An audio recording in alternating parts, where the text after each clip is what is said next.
What is going on, beautiful people? Welcome back, Subs and Dubs, episode 8. And we're talking UFC Vegas 82. Brandon Allen. Sorry, I just had a complete brain fart. Guys, I'm running on no sleep, so we're going to start with that. Um, Brandon Allen versus Paul Craig. There you go. UFC Vegas 82. And I'm excited for this card. Bit chalky card in some spots. But I got a lot of action on this card, a lot of dogs I like on this card, a lot of big plus money props I like on this card. So it's gonna be an interesting one. We definitely fired away on this card, and I put a lot of effort into this card, a lot of tape.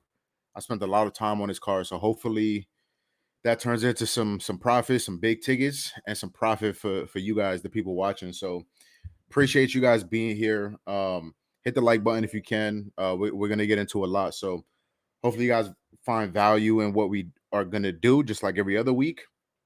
And yeah, we got an early start time, 2 p.m. prelim start. So we're gonna try to get in, get out, get you guys the necessary info, and yeah, cash some tickets. So want to do real quick, want to do a quick recap of last week. So last week was episode 7. Amazing card, right? That was the Yuri Prohaska Alex Pereira card. Amazing card as a fan, but from a betting perspective, not great, right? We were down 1.45 units on the night. Some pretty good reads, some pretty bad reads. Um, like a lot of cards. But we'll get into it really quick. Let me get to my action. Where is it? All right, here we go. So we started the night pretty good, but pretty bad. I had Jamal Emmers parlayed with Mackenzie Dern. So obviously Jamal Emmers got the job done pretty quick. I love that read. Line got a little bit too juiced, so I couldn't play it straight. That's unfortunate. I also had Kung Ho Kang money line at plus money as a dog. That didn't work out. We had Slava Klaus Borshev plus 3.5. So that fight ended up being a draw. It was a banger of a fight. Borshev almost got finished. Judges gave him a 10. Judges gave scored a 10-8 against Borshev, and that kind of wound up being a draw, but covered the plus 3.5. So good cash there. Lupi Godinez, my back, one of my favorite reads of the card, and she got the job done. Amazing fight, 2 high level WMMA fighters. Tabitha Ricci's a beast. Baby Shark is a beast. I was a big fan. Still, I'm a big fan of both these women, but Lupi got it done for us. So love that. I was on Diego Lopez as a slight dog plus 100. And holy shit, what a performance against Pat Sabatini. Big things to come, I think, from Diego Lopez. We were on Steve Urseg money line as well, and that guy just straight dog. Close fight, might have been 1-1 going into the third, and Steve Urseg grinds him out in that third round. Wins decisively in my opinion, and cashes for us. So we also had Matt Frivola, just unfortunate, crazy fight. Even in the couple of minutes, 2-3 minutes that it last, Matt Frivola had his moments, took Benoit down. But yeah, got caught. Both these guys are beasts. Benoit Saint Denis is a savage, and it is what it is. Matt Frivola got knocked the fuck out. So took a unit shot on him at plus 200, lost that. And then we had Sergey Pavlovich. We had a unit on Sergey Pavlovich plus 100. Also, very short fight. Sergey had his moments. Wobbled Tom a bit early on, but Tom just legendary performance, new interim champion of the world. Just what a fucking performance. So not a lot of luck with the props.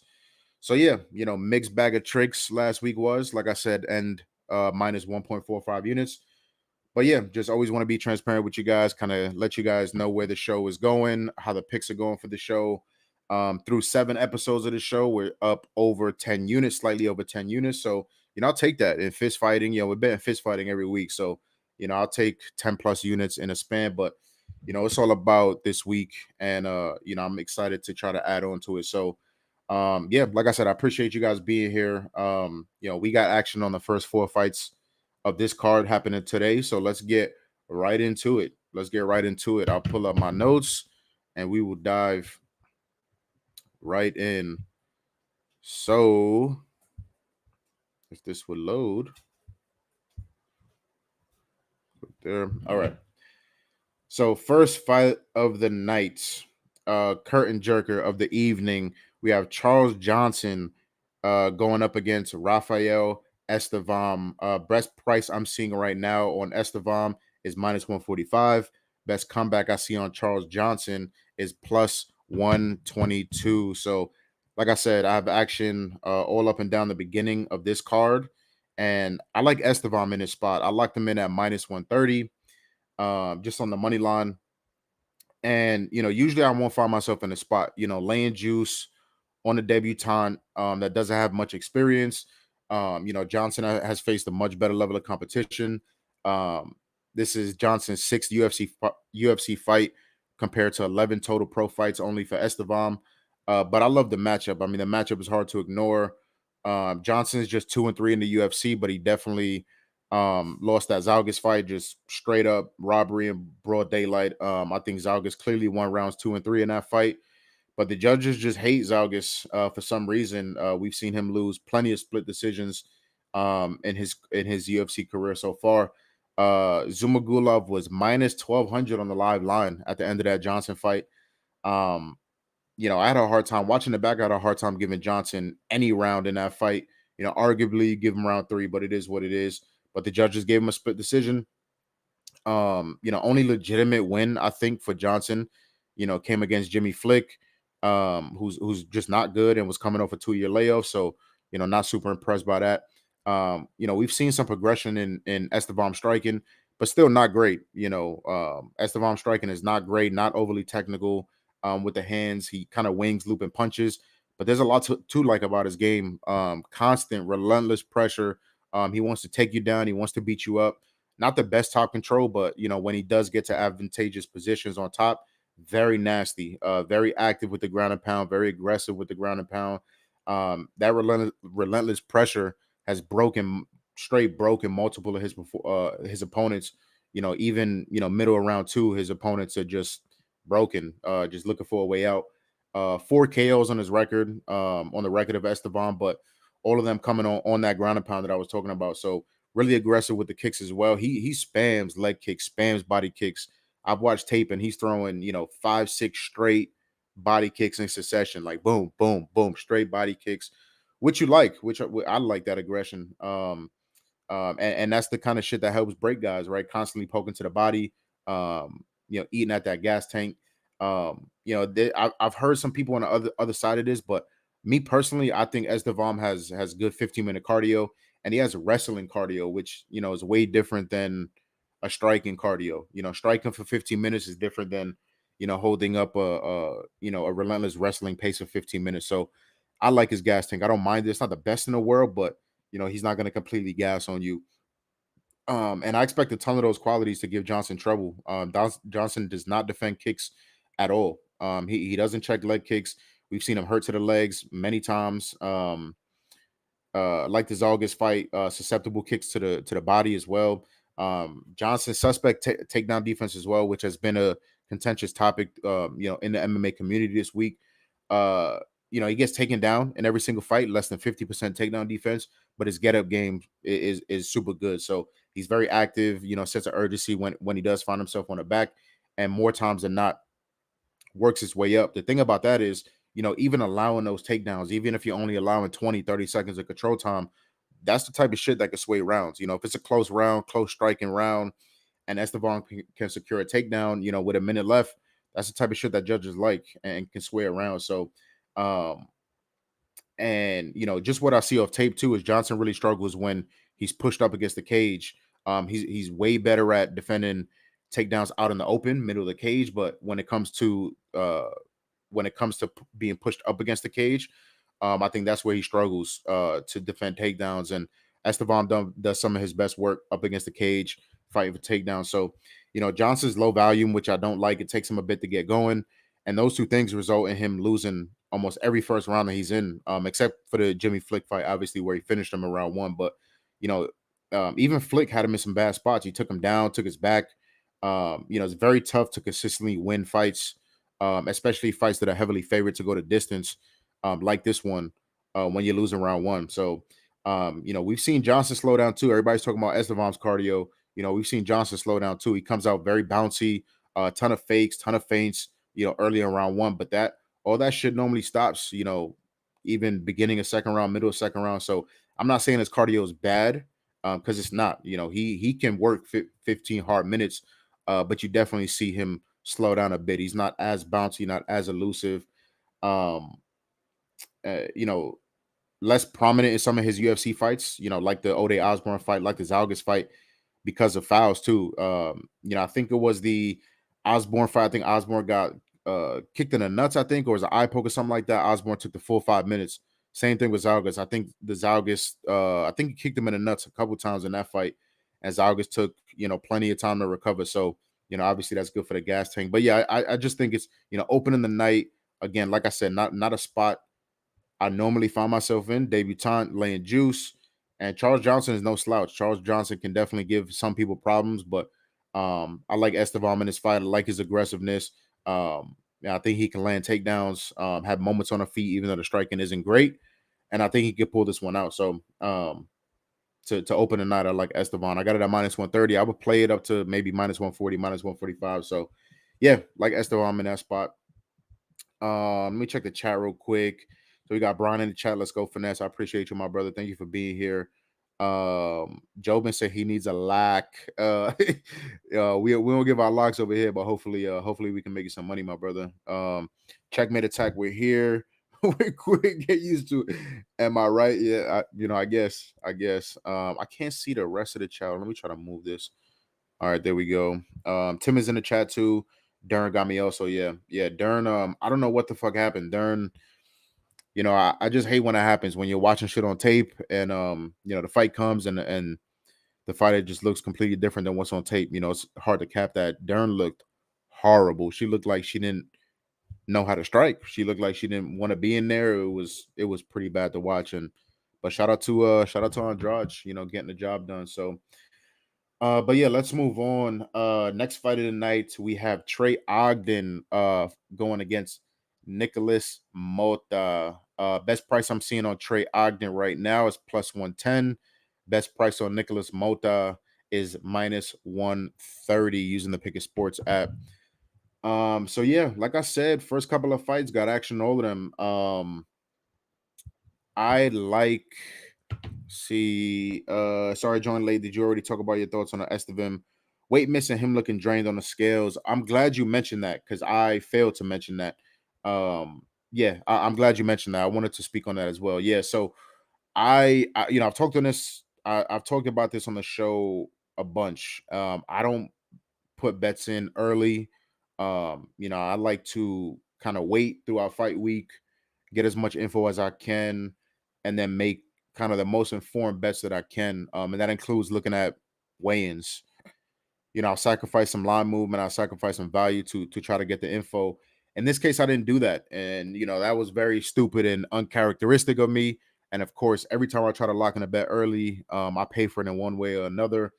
And that's kind of what happened here. Not only did Estevan miss weight, I think he missed weight by like 2 pounds, but he looked pretty bad on the scale too. He kind of needed help getting up there, and that's never what you want to see. So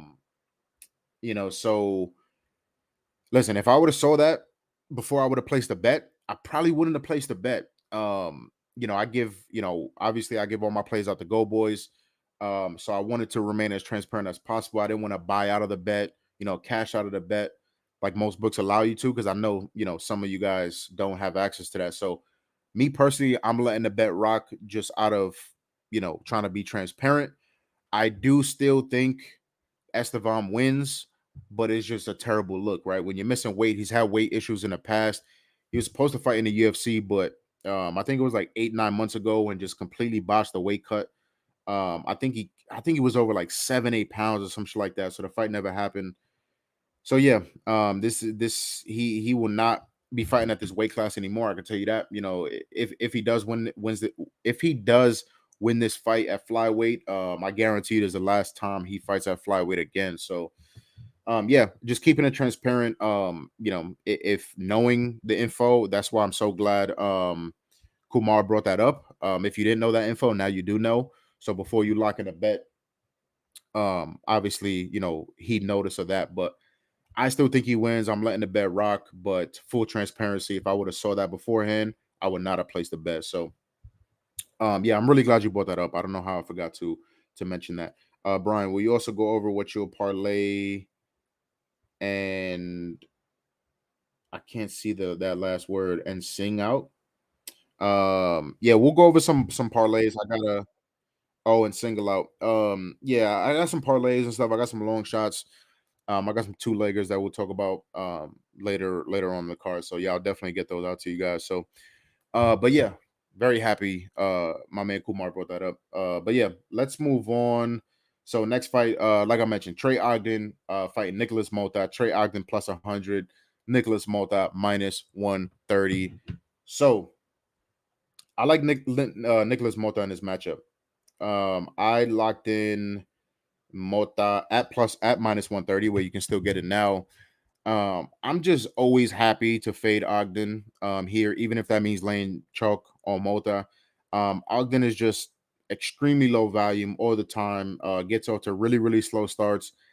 And those two things have solely cost him fights in the past. You know, he finds himself in close, boring fights. And, you know, when you leave a fight to the judges, as we know from watching fights every single week, anything can happen when you leave your fate in the hands of three people that more likely than not are idiots and don't really know what they're watching. Came into the UFC, Ogden did as kind of a wrestler grappler, ton of submission wins, but in the UFC, we haven't really seen that. You know, he's not as offensive, not nearly as offensively minded in terms of the wrestling. And like I said, that he's been more of kind of a low volume point striker in his UFC career, and like I said, leading to those boring kind of close fights. When Ogden does decide to throw, he's decent. He's decently fast. He's not the most technical, but fairly accurate. Decent power, but it's just never enough volume. How can you rely on those things when the guy is just not throwing? Only 42 strikes landed in his last fight versus Bahamundes. In my opinion, he was down 2-0 in that fight going into the third, and still was extremely low volume. And that's some shit that I hate to see. You're convincingly down. You're definitely down 2-0. There's no arguing that in my mind. Definitely down 2-0. So a do or die third round against a young kid, and you just come out and I don't, like you don't really give a fuck. No sense of urgency, just no dog, no fight. And I hate to see that. He kind of just seemed like he was happy to coast to a loss. And like I said, I just hate that. In the Zellhuber fight, his only UFC win. I've talked about this before. I didn't back Zellhuber in that fight, but I obviously watched retaped that fight because I bet Zellhuber in his next fight after that. It was a max bet for me that he cashed for me. Zellhuber just wasn't himself. We talk about debut stunts or guys absolutely shitting the bed in their debut, and I think that was the case here. I think Zellhuber just kind of laid an egg. He looked slow. He looked hesitant. Nothing like he looked in his two fights since then.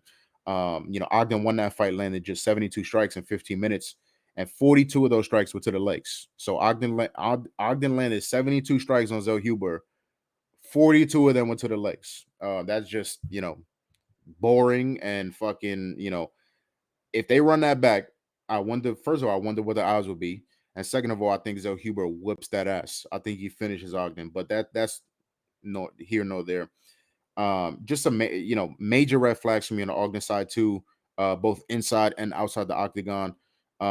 James Krause was his head coach when he started his UFC career, and Krause actually led him to that Zellhuber win. Krause was in his corner. That was the last fight that Krause cornered him. Then the Krause drama popped off. Krause no longer in business, obviously, and Ogden was forced to go in a different direction. What Ogden did after that is open his own gym, Marathon MMA, and I never really liked that. Especially, I've watched a lot of Trey Ogden interviews. Like I said, I did a shit ton of work for this card, and that was including, trying to watch interviews on this card and watching these guys talk. He what you call it, Ogden's in these interviews, and he's talking about how he doesn't really have any head coaches. He doesn't have a grappling head coach, doesn't have a boxing head coach. He says he just kind of spars with the guys that are around him, with the guys that he brings in. and that he's kind of his own head coach, and I hate to see that. That is a major red flag. He's also kind of indirectly hinted at retirement. He hasn't said the R word. He hasn't said the word retirement, but he says things like he's set up for life after fighting. He says how much he loves coaching. He says that any of these fights could be his last, and those are kind of indirect things for me, pointing that he may be done sooner rather than later. So don't really like that. On the Mota side, this is his fourth UFC fight. I don't think he's faced, I don't think he's really elite anywhere, Mota, but I think he has the tools to win in this fight and cover this line, which I think is important. Mota can be pretty low volume at times too. I knock Ogden for that, but Mota can be pretty low volume too. But the major difference between these two guys is the power. Where was I? Yeah. Mota carries crazy power, which is the main difference. Like I said, when Ogden does decide to throw with his hands, it's one strike at a time, not many combos, not much behind the shots. Mota throws everything with vicious intent, looking to knock your fucking head off.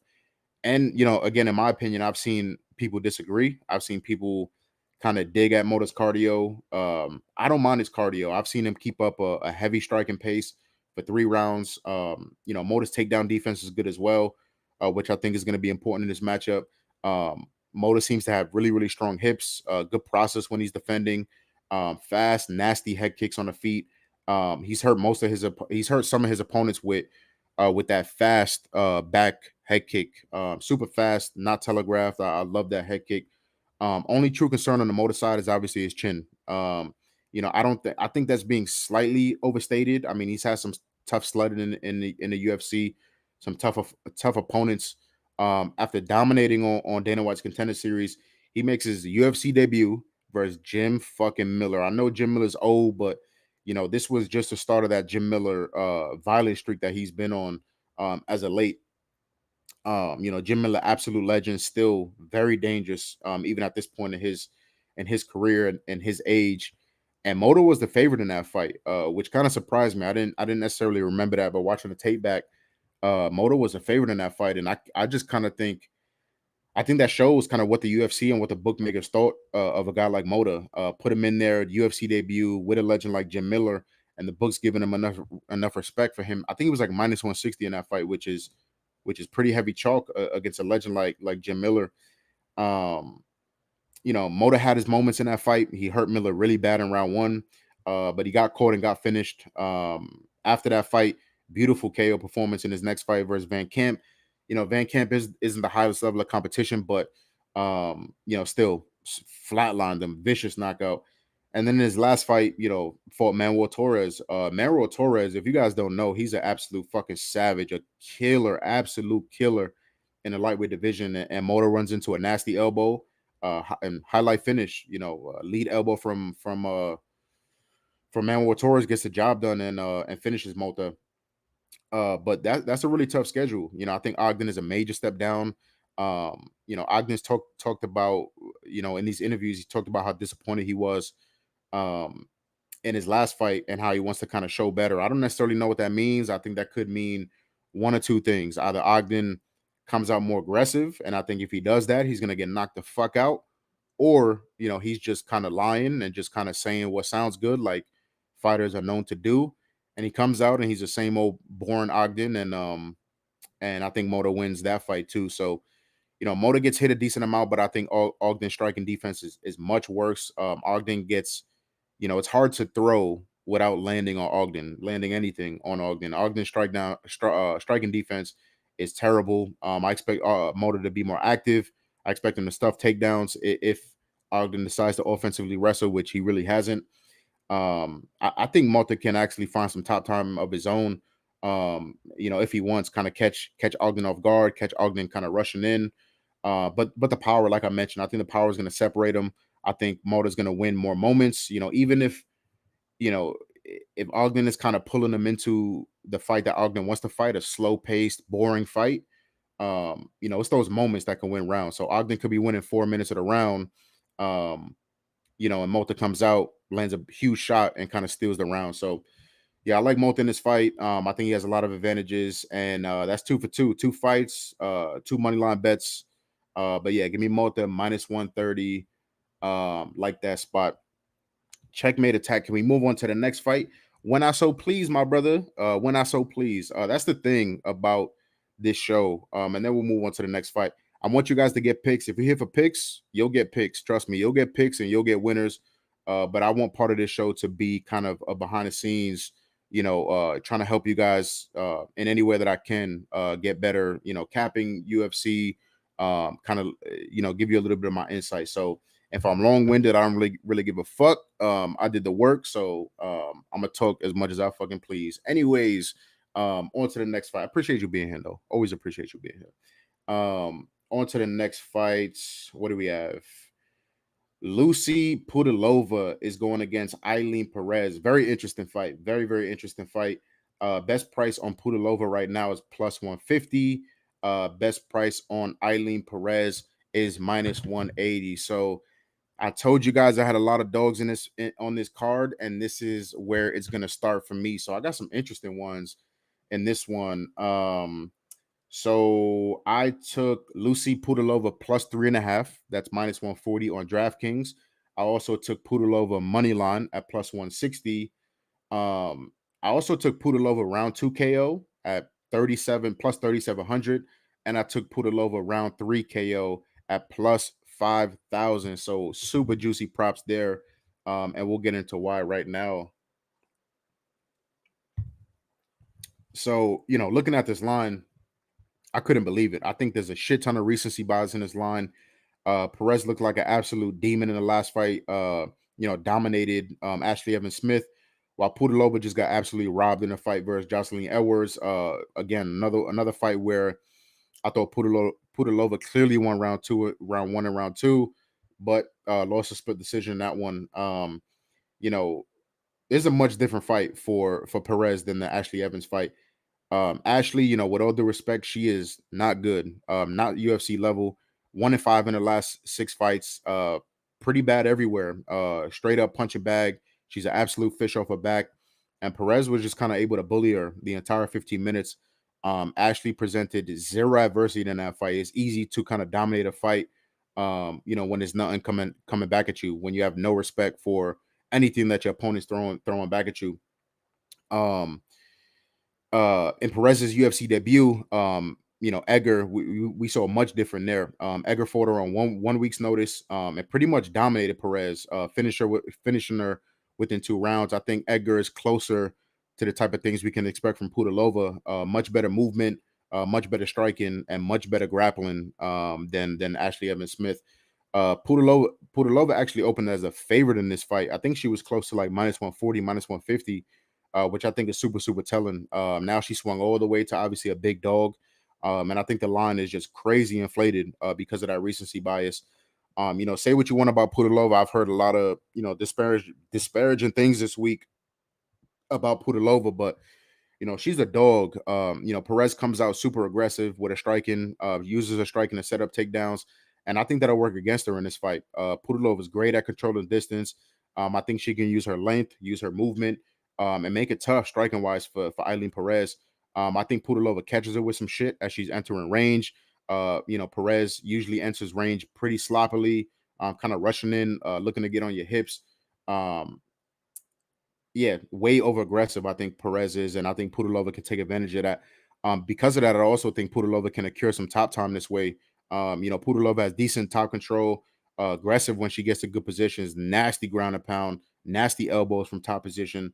Perez is a decent grappler, but we saw versus Edgar, who's a very competent grappler, very competent, wrestler as well. And Edgar's good off her back. Perez made multiple crucial mistakes in the grappling, which eventually led to her getting choked the fuck out. She got rear naked choked, and Perez tapped fairly quickly in that fight. So, we just see the levels. Ashley Evans Smith presented nothing off her back, nothing on the ground. Edgar is a much different story, and I think that's closer to what we get with Pudilova. Pudilova's striking isn't great, but it's gotten much, much better since her first stint with the UFC. And it might be a hot take, but I think she has better overall striking than Perez. I think she's more versatile on her feet. I think she can mix it up a little bit better than Perez can. I know that's gonna be a hot take. I'm gonna get some DMs for that one, but She throws Pudilova, just the versatility with her kicks. She throws teep kicks, front kicks. I've seen her throw axe kicks, like karate style side kicks. So just very versatile. She got a nice crisp 1-2, a really good long jab. And those are the type of things that I think can keep Eileen off of her. And like I said, control that distance. Perez, ultimately she wants to wrestle. She wants to take you down. She wants to beat you up. But I like Pudilova's defense. Very strong hips, great sprawls, good get-ups when she does find herself on her back. Um, I think Pudilova will be able to kind of fend off Perez's takedowns. I think Pudilova has more, offensive wrestling upside in this matchup. She's going to be much, much longer. Perez is thick, low center of gravity. She's built well for the weight class. Used to fight upper weight. So she can be hard to get down, but I think Pudilova can find herself on top. Pudilova was still very, very, I'm hearing a lot of people knock her for her first UFC run. I think it was like 4 straight L's she took, then got cut. She was still very, very raw in her first stint with the UFC. That was back in 2017, 2018. She was just 25 years old. Her striking was very underdeveloped. But I was fairly impressed. She started that first stint 2-1, and then faced some really, really tough competition. Irene Aldana, a perennial top 10 girl, former title challenger. I thought Pudilova won that fight. Go back, watch that fight. Tell me what you guys think. But I watched that fight twice. When taping this fight, and I thought she won that fight. I really did. I thought she won more of the striking exchanges against a really, really good boxer, in Irene. I thought she won round 1, and I thought she won round 2.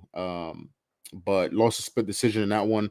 Then she fought Liz Carmouche, title challenger in the UFC. She's undefeated in Bellator, 7-0. She's the current flyweight Bellator champion. So really good, competition there. And Pudilova had her moments in that fight as well. So I think one big thing for me as well is I think Perez has zero finishing equity in this fight. And that's what you want laying juice, especially in WMMA. You want some type of finishing equity. And I just don't think Perez has that. Pudilova's only been finished one time, and I came by sub. And Pudilova went out like a gangster in that fight. She blacked out before she tapped out. Other than that, I've never really seen Pudilova hurt on her feet. She seems tough as nails, very, very durable.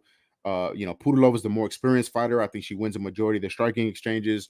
I think she uses her length, both in striking and to defend takedowns, maybe secure takedowns of her own.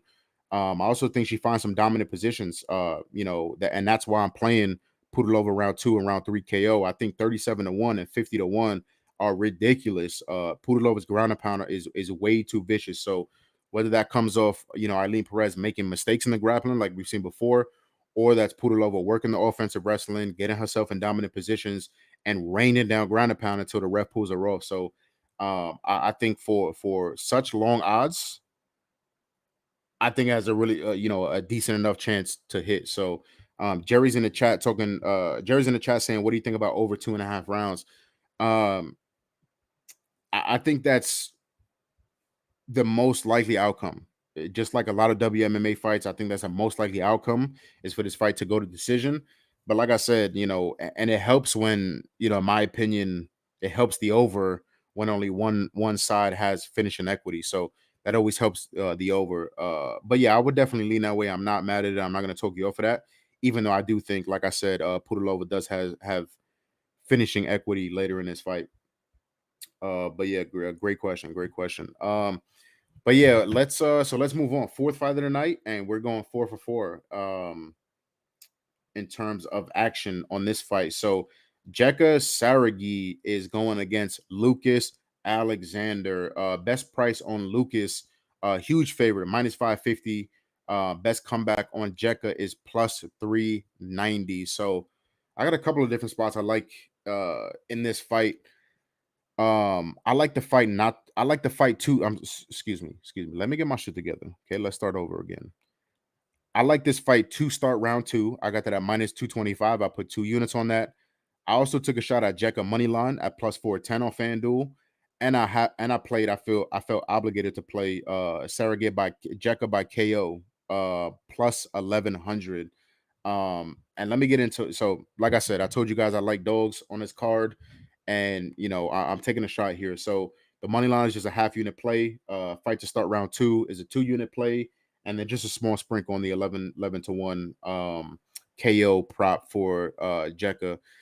So in terms of the fight to start round 2, 4 of Jekka's last 5 fights have gone to round 2. 6 of Alexander's last 7 fights have gone to round 2. On the Jekka side, he's very patient in round 1, doesn't pressure much early. He's never really seen anything like Alexander. Alexander by far is going to have way better movement, way better speed than any guy Jekka has faced prior. And I think that'll make it really, really tough on Jekka, especially early in this fight, to kind of find his range and get offense off. Alexander on the Alexander side, he loves to skirt on the outside, heavy kicking volume. He's very fast, very accurate, but doesn't have that dynamite, one punch KO power. Obviously, we're worried about and need to fade finish in round 1. So that devastating KO power where one shot can end the fight is very worrisome. But I don't, Alexander doesn't possess that in my opinion. Both guys become way more aggressive as the fight goes on, and if a finish happens, I think it comes later in this fight. I expect the first 2 minutes of this fight to be fairly slow, kind of feel out process, maybe some kicks, some calf kicks, stuff like that. But and then that's 2 minutes gone, and all we got to do is sweat out the last half of that round. I make this line closer to minus 300, minus 325, which is why me personally, I don't have a problem laying the minus 225. I know some people hate that shit. If you don't like laying juice, don't play it, or parlay it if you want. But I really like that as a straight bet. That's why I just kind of hammered it and played it straight. So Jekka money line, obviously the most interesting play of this fight. It's really just a numbers thing for me. In my opinion, what the fuck has Lucas Alexander done to be, minus 500, minus 600, pushing minus 600 of some books? I think this line is way too wide. I get it. Alexander's a dynamic striker, really, really good kickboxer, nasty kicks, vicious combos. I think he's going to be a better overall striker. I think he's going to have better overall cardio than Jekka does. We've seen Jekka gas before, but that's in fights where grappling played a prominent role in those fights, and he's forced to defend takedowns, defend up against the cage. And like I said before, excuse me, grappling cardio is way different than striking cardio. Alexander has zero intentions to wrestle or grapple, and I think that's the one of the main things in this fight. Alexander wants to strike; he's going to strike the whole time. If he had it his way, he'd strike the whole time in all of his fights. He wants to kickbox; that's his background. And Jekka's the same way. Jekka wants to throw bricks at your head. He wants to stand and wants to bang. And in a 15-minute kickboxing fight, I don't know how Alexander covers this number. Lucas Alexander is coming off a win against Steven Peterson, who, I give it to Peterson. He's tough as fuck, tough as nails. Always has been throughout his long UFC career, but is extremely low level in my opinion. He's now retired after that fight. And before that, Lucas Alexander got absolutely ran through by Joanderson Brito, who we'll talk about a little bit later on this card. Got ran through in 2 minutes. Low level of competition on the regionals. Lucas Alexander's beat nobody. Jekka has dynamite in his hands, 2 absolutely vicious KOs on the road to the UFC. If you guys haven't seen that, go check those KOs out. Just absolute nasty stuff.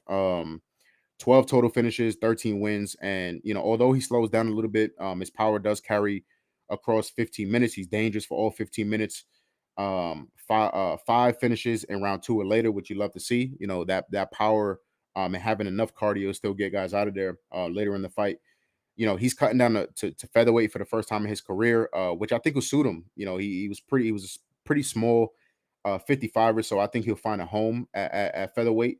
And his power should translate even better, against smaller guys. So, Jekka could be losing most of the fight, but land that one equalizer, that one fucking Kamehameha on his face, on Alexander's face, and completely change this fight and change the landscape of this fight. So, this line is, like I said, nearing minus 600 on some books.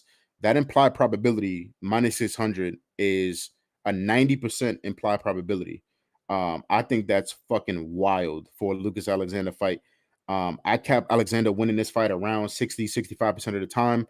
Therefore, I think there's massive value on this line. Obviously, 60 is much, much different than than 90. Therefore, I think Jekka's main path to victory is obviously the KO, which is why I'm playing the 11-1 KO prop.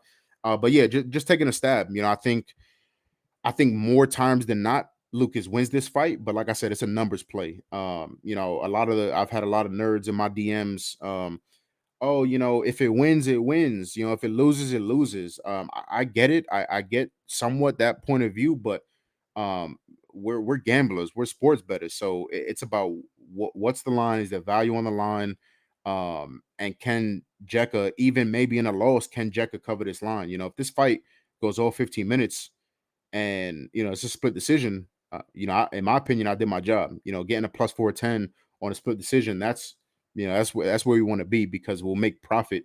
We'll be insanely profitable in the long run, making decisions like that. So yeah, give me the shot, plus 410. Biggest dog I've taken since taking Bobby Green money line in that fight. So hopefully it comes through. Like I said, biggest bet is fight to start round two. But yeah, definitely half unit stab on Jekka in this spot. I think it's a good spot for him, good enough to take the plus 410. Checkmate, 2 units on a straight, minus 225 is wild, but that's just my opinion. Yeah, I mean, everybody's opinion is different. You know what I'm saying? Some people wouldn't lay minus 225 on a straight bet, but I think there's insane value on that line, like I said. So me personally, me as a bettor, personally, I don't mind that type of shit. So, I've laid minus 250, minus 275 in some spots. It's rare for me, but I'll lay the shit. No problem for me. But like I said, if you don't want to do that, put in a parlay, don't play it, completely fine too. My camera's blurry. Let me try to fix that one time. Boop, boop. There we go. All right. But yeah, so that's interesting fight there. Interesting fight. I'm hoping we get some fireworks. I'm hoping we hit some absolute fucking nukes in that one. And hopefully we all catch together on that one. So yeah, let's move on. So the next fight that I have interest in is the Christian Leroy Duncan fight. He is fighting Dennis Tulian.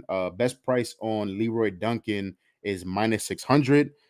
Best price on Dennis Tulian is plus 430. So yeah, I mean, for the people in the chat, my man Checkmate, I'll be short-winded on this one. I think this one is pretty simple. Christian Leroy Duncan is better everywhere. Dennis Tulian, I try to be super, super respectful when I'm talking about these fighters. They do something on the regular that I would never do, which is fist fight another human being for a living. So I want to give these guys immense amount of respect. Dennis Tulian, in my mind, is just not UFC level. I don't think he's that good anywhere. He's 10-8, very mid average record. 2 straight L's, lost 3 of his last 4. Um, you know, the just what I see once he gets taken down, it's fucking terrible. If you guys want to see what not to do when you're on your back, check out that Iron Turtle fight, the Jung Young Park fight, when he fought Dennis Tulian, took him down one time. Dennis Tulian looked absolutely fucking low. He looked like he had no idea where he was, what he was doing. He looked like he never saw a mat before in his life. It was fucking crazy. And Park was landing some devastating shots from the mount. Dennis Tulian turns over and Park chokes him out. That's simple.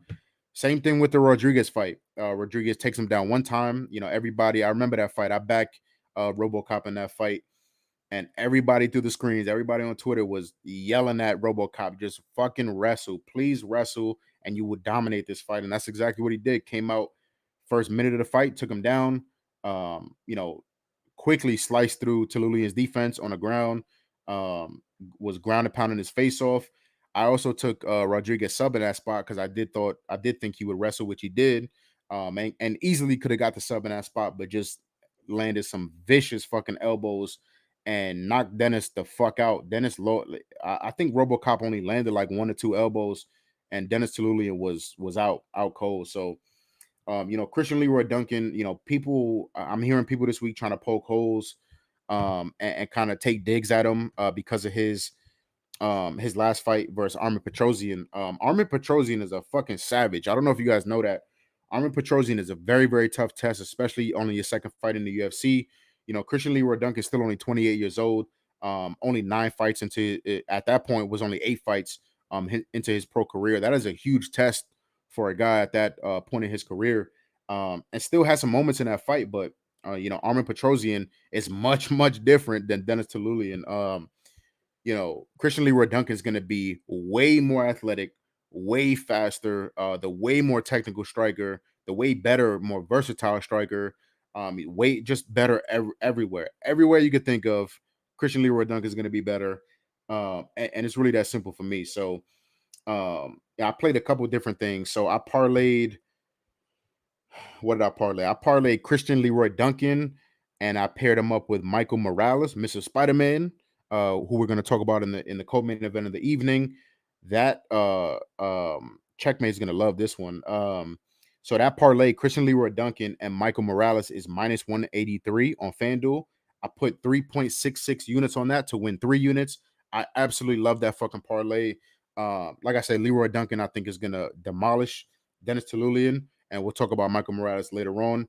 I'm really fucking heavy on Christian Leroy Duncan. Not only do I have 3.66 units on that parlay, but I laid minus 180 on Christian Leroy Duncan inside the distance.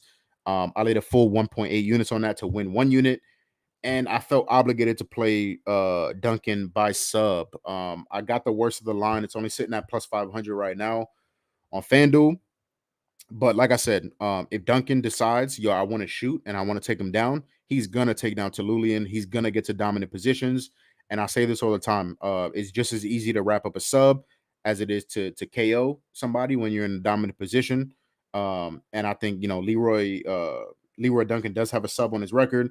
And I think he can do it again. Tulian is that fucking bad. Leroy Duncan wants to strike, but I think he could take him down easily, slice through his guard or wherever the fuck he is, get to a dominant position and lock up a sub. So just a little sprinkle, 0.2 units on a sub. But yeah, it's very, very heavy on Christian Leroy Duncan. I think he absolutely fucking dominates this fight because he is better everywhere. What's my man James saying in the chat? Usually the goal is to make back 1 unit on plays that are negative odds. So you just put more than 1. Yes, exactly. Yep, exactly. My man Nate in the chat. Nate always showing love. I appreciate you, my brother. Just checking in with the crew. What's good, subs and does, my people. I appreciate you, my brother. Glad you're here. Hopefully we hit some bangers tonight.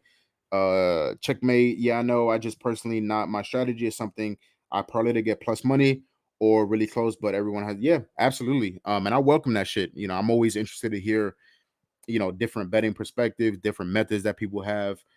So yeah, don't mind it at all. Parlayed 100%. I need to take a sip of this fucking water.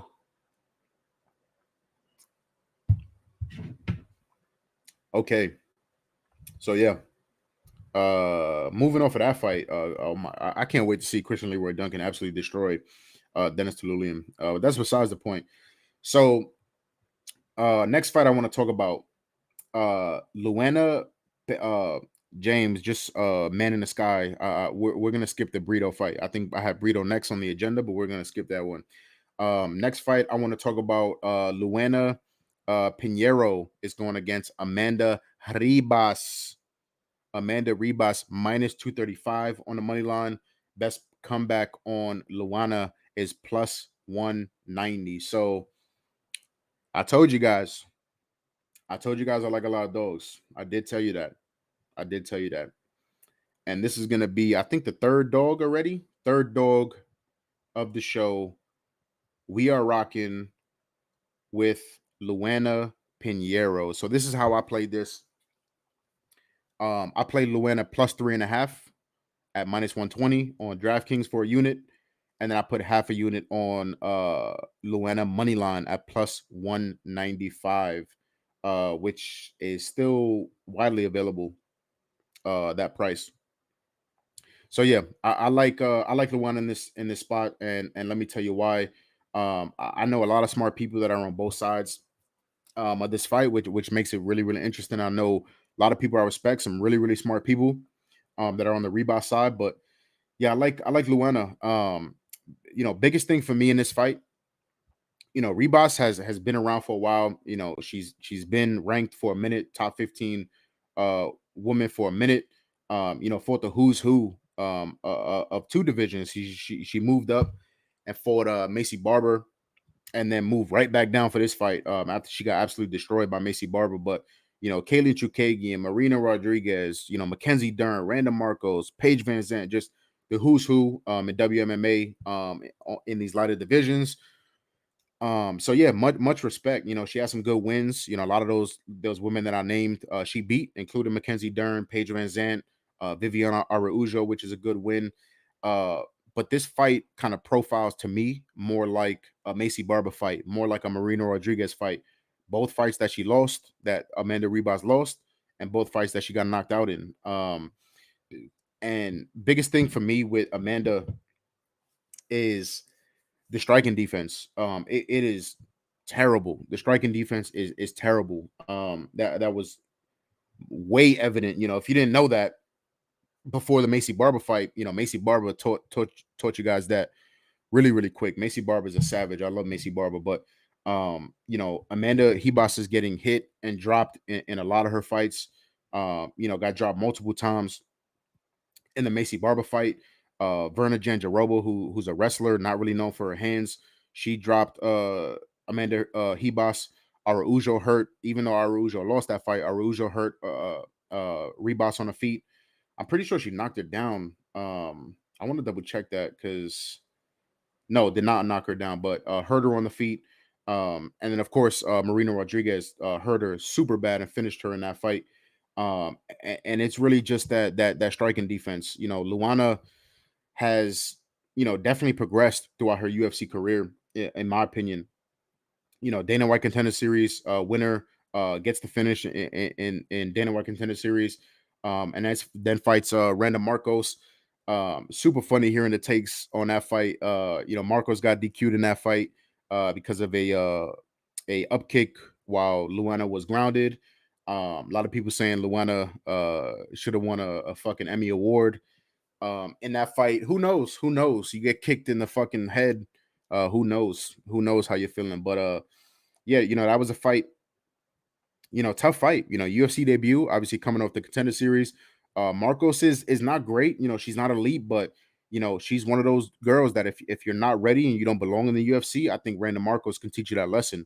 Good wrestler. Decent hands. She can piece you up. Again, if you're underdeveloped in the striking. And Pinero, Luana had her moments in that fight. Then fight Sam Hughes. Another tough test. Sam Hughes is, people like to shit on Sam Hughes, but she's doing her thing. She's in I think she's in Bellator now, and she's doing a thing. And that was a pretty tough fight. She goes 3 hard rounds with Sam Hughes. She hurt Sam Hughes a bunch in that fight. I think they only credited Luana with 1 knockdown. Let me see. Yeah, they only credited her with 1 knockdown, but she hurt the fuck out of Sam at least 2 or 3 times in that fight. Which was crazy. Almost finished Sam Hughes in that fight. I think other refs would have stopped that fight, but it is what it is. And that's been a common theme. And then she fights a Karate Hottie in the last fight, and does something that a lot of women aren't able to do. Karate Hottie, I think, has only been finished twice, if I'm not mistaken. I want to make sure I get these facts right for the people. So let me check that super quick. Yeah, Karate Hottie only been KO'd twice. I'm sorry, only been KO'd twice. And Luana put it on her. Michelle Waterson had moments in that fight. Used her kicks really, really well in that fight. She was piecing Luana up with the kicks, with the side kicks, the front kicks. But Luana with those hands and that power really fucking hurt Waterson, especially at the end of round 1. Again, almost finished her at the end of round 1. Maybe if she would have had a little bit more time, she would have finished that fight. And Waterson is known for being extremely durable. That's another fighter who's fought the who's who. Michelle Waterson's been in there with absolute fucking killers. She went the distance with Joanna Jędrzejczyk and didn't get finished. Didn't really get super hurt in that fight.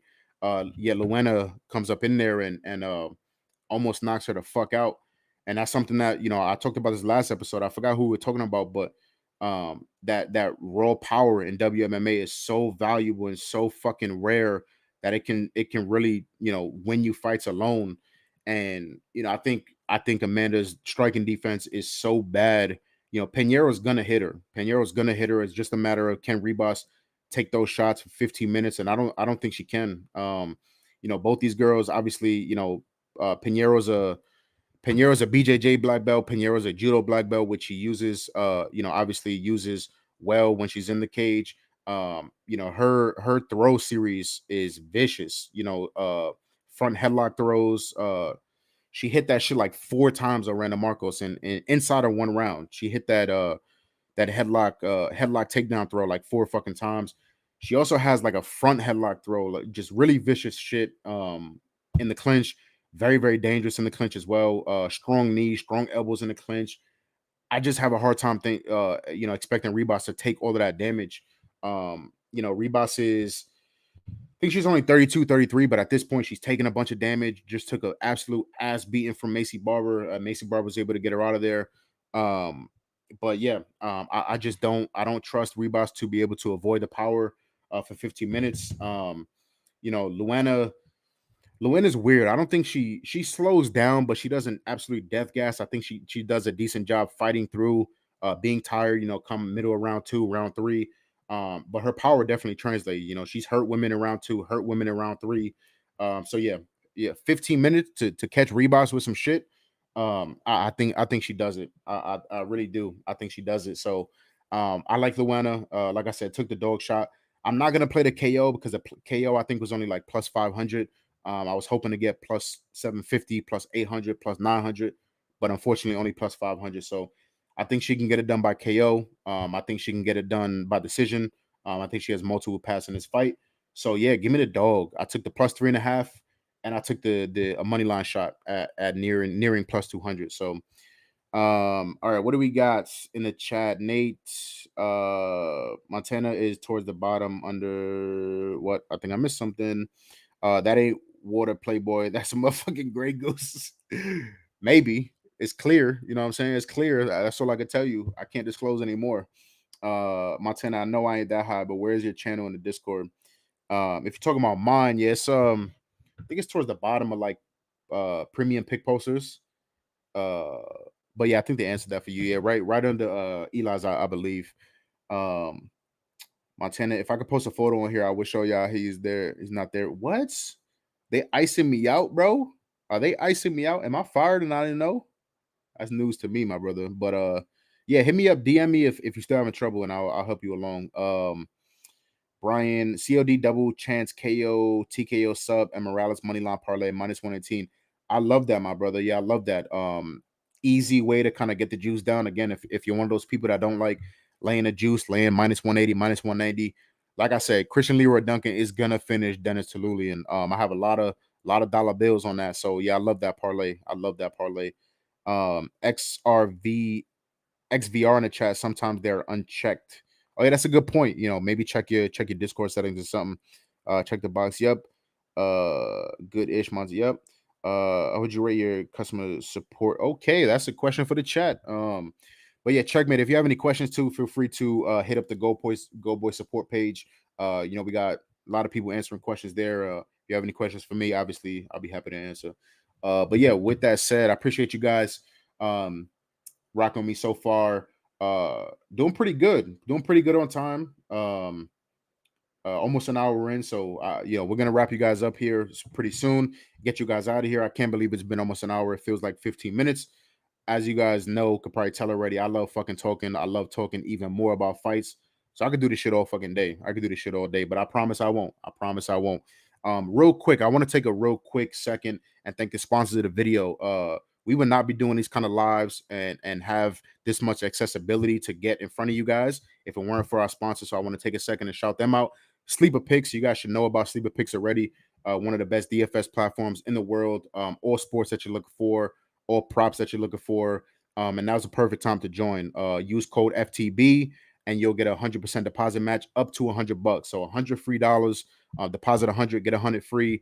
Use it on one of these bets. Use it on NBA happening every single day.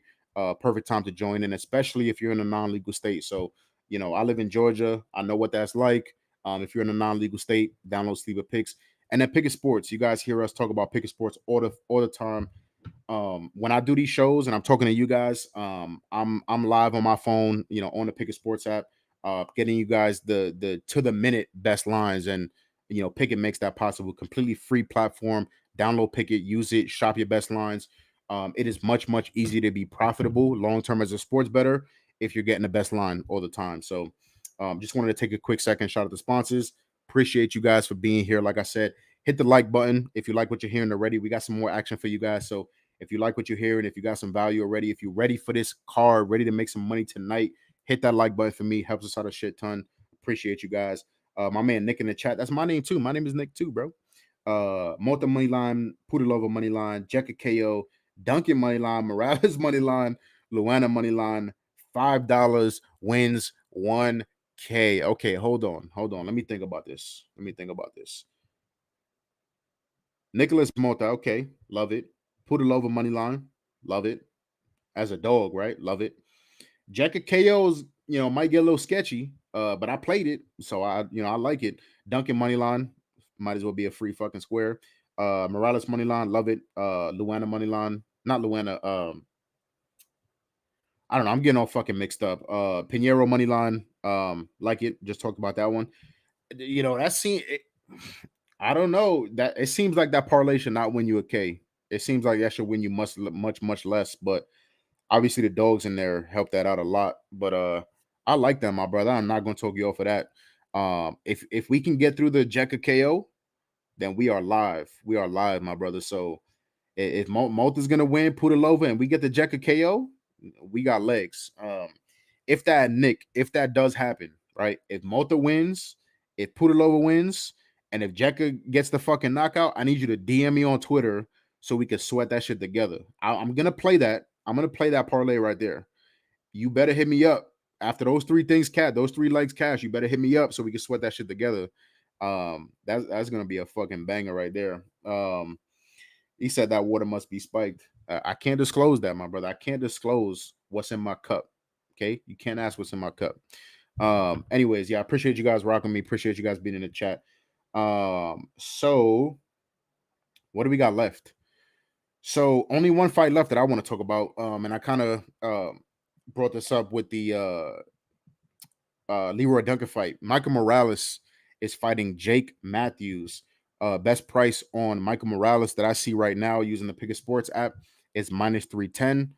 Best price I see on Jake Matthews is plus 250. So yeah, I like Miles Morales in the spot.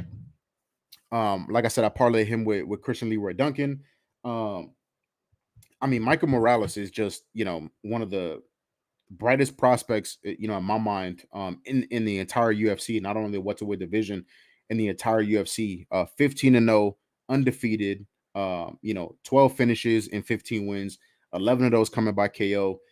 And, 6 foot, he's huge for the weight class. You guys kind of see it in that picture. That's after he's kind of filled out a little bit, but come fight time, he's filled out even more, kind of get that water weight back, and he's even bigger than you see in that picture right there. So we'll have a slight height advantage.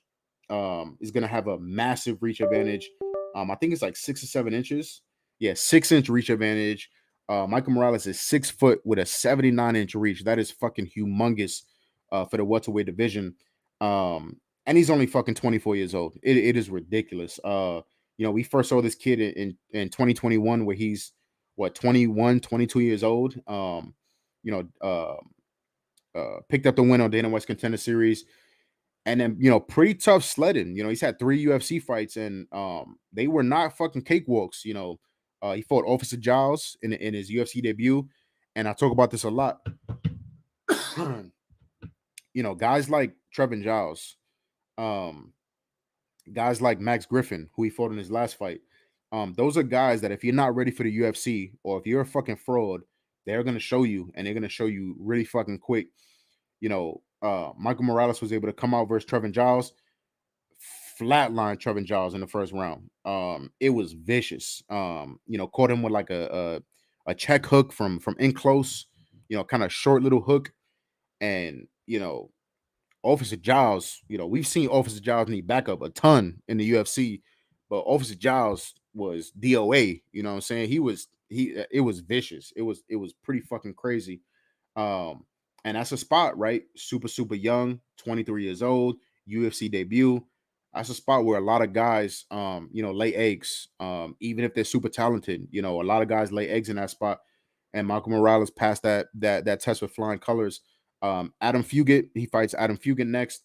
Adam Fugit's not elite competition. He's been finished before, but he's tough. He's no walk in the park. And you know, in that fight, we saw something that I think is a pattern with Michael Morales, even on the regional scene.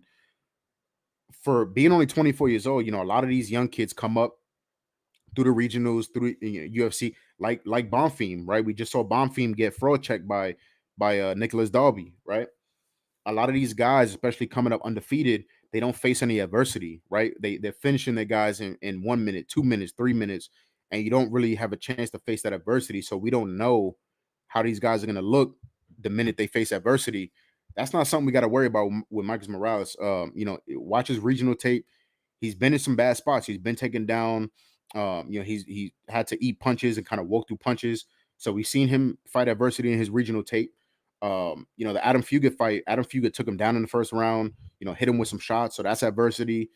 Push Michael Morales to a third round. And that's what I love to see. That fight was 1-1 going into the third. Adam Fugit took him down, controlled him on the ground in round one, and took round one off of Marcus Morales. Morales hurt him in round two, did his thing, pieced him up in round two. It's a 1-1 fight. And you're going into round three.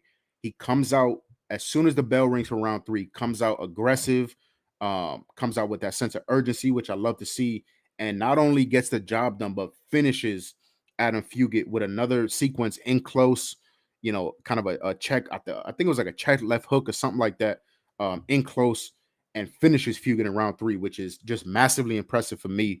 And then last fight, fights Max Griffin, who another guy, UFC vet. If you are not ready, Max Griffin is gonna not only beat you, but he's gonna get you the fuck up out of there. And I've seen people, people are people on the internet are ridiculous. People trying to poke holes. Oh, if he's so talented,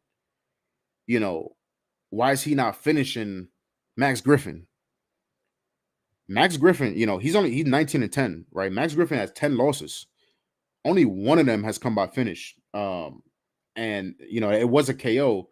That KO happened in 2016, right? And then you look at the record, it's even weirder because it was Kobe Covington out of all people who KO'd Max Griffin. So the man hasn't been knocked out, hasn't been finished in 7, almost 8 years, and you're knocking Michael Morales for not finishing Max Griffin. It's just fucking ridiculous. Another fight where Max Griffin would not fuck off. Max Griffin would refuse to die, refuse to be finished. Therefore, Michael Morales was forced to kind of fight through some adversity. And some people arguing it was 1-1 going into the third. I find a hard time giving Max any of those rounds, but it's close. But Michael Morales absolutely shut down a vet like Max Griffin. Max Griffin landed 39 total strikes in that fight. He was super defensive. Seemed like he was super worried about what was coming back at him. And landed less than 40 strikes in a 15-minute fight. So, I say all of that to say this. I like Miles Morales. I think he's extremely well-rounded, good offensive wrestling, good defensive, right? He doesn't pull out the offensive wrestling a lot. He wants to knock your face off. But great takedown defense, which I think obviously Jake is going to want to do. Jake Matthews is going to want to take him down. Great takedown defense from what I can see, all his UFC tape, his regional tape. Super composed, only 15 pro fights, only 24 years old. The guy is extremely composed. Wherever the fight goes, he's super patient, super composed in there, which is what I love to see. Only knock for me on Miles Morales is his striking defense. He gets hit a ton, and I think we're gonna, get a spot to fade him. I think he's gonna come against, a very technical striker, a technical striker with some power, and I think that's where you fade Michael Morales. Early I said Spider-Man because I called him Miles Morales. I'm fucking, I don't know what the fuck is wrong with me. It's Michael Morales. Anyways, yeah, I think there's gonna be times to fade Morales, but not against Jake Matthews. Jake Matthews is the picture of inconsistency. He's been in the UFC almost 10 years, which is tough within itself to do. To be in an organization like the UFC for 10 years, I tip my cap. I tip my cap to you. It takes a savage. It takes you getting big wins. And he has that. You know what I'm saying? But you look at his last couple of wins. Darius Flowers, not UFC caliber. I don't even believe he's in the UFC anymore. Flowers just kind of hands down walked him down like a fucking zombie and was a punching bag. And um, Jake Matthews was able to hurt him on the feet and sub him. His win before that was Fiallo by KO. Fiallo is not good. Not good at all. Four straight KO losses, all coming early. Absolute punching bag. We know Fiallo. Those of you that follow the UFC know Fiallo and know he knows he's pretty fucking horrible. And his win before that was Diego Sanchez. And at that point, Diego Sanchez was getting coached by what's his name? Somebody help me out. Diego Sanchez was getting coached by that fucking that Fabian. I think his name was Fabian. That absolute fucking nut job. That was coaching Diego at that time. So we know that. But yeah, Jake Matthews, a guy alternating wins and losses.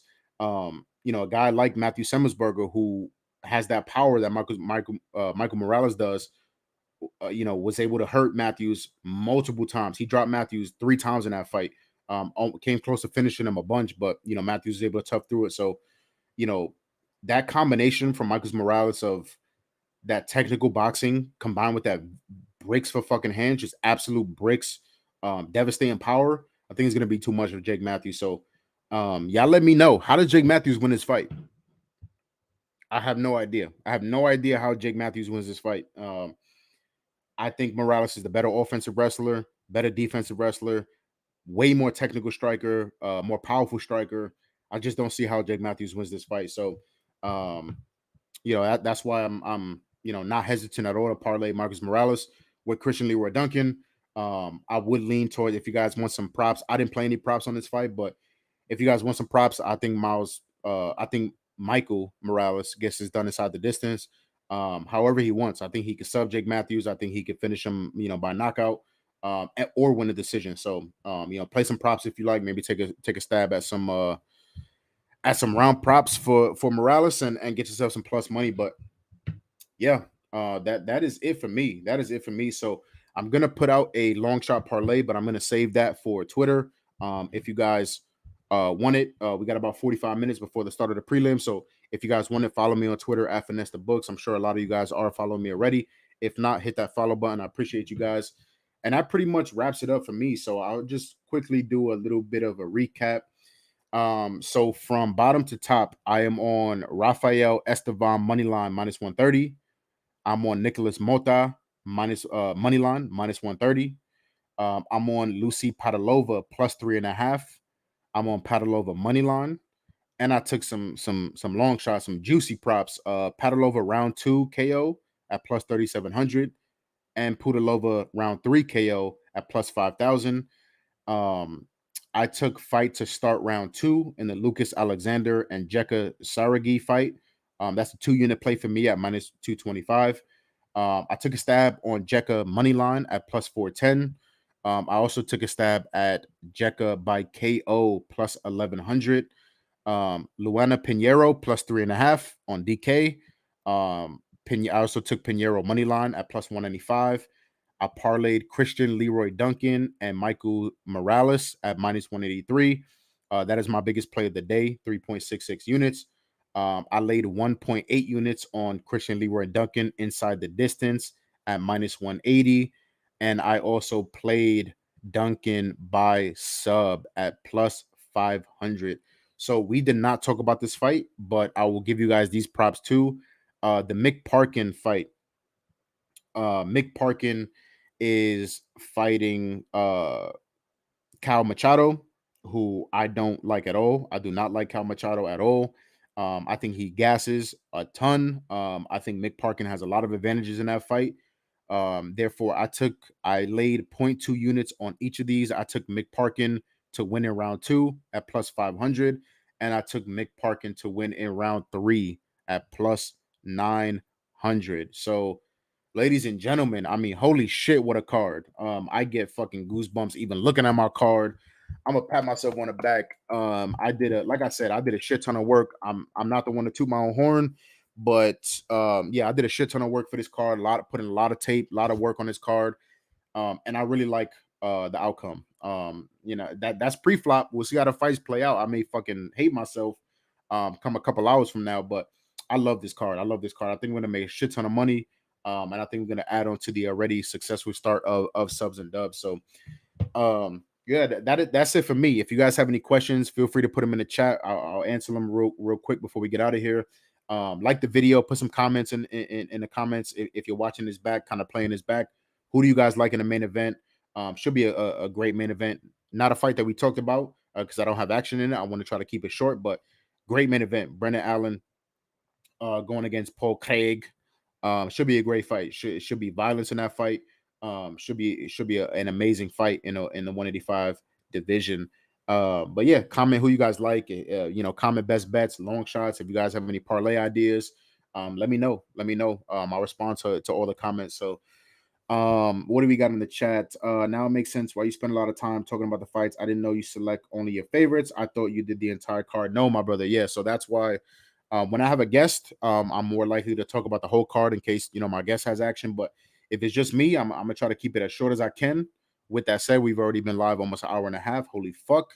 I try to keep it short, I promise. But yeah, only the fights I like. Brian, strong work, finesse. Good luck on these fights, boy. I appreciate you, my brother Brian. Thank you for being here. Thank you for watching. Frankie, KO, bless up, finesse. Appreciate you, Frankie. Light up a Dutch. Get the mind right. Let's cash these tickets. Hey, I got 40 minutes to do some of those activities. So we gonna dabble. We're gonna dabble. Nate in the chat, appreciate you again. Brian, thanks for the help, brother. You're a beast. I appreciate that. It means a lot to me.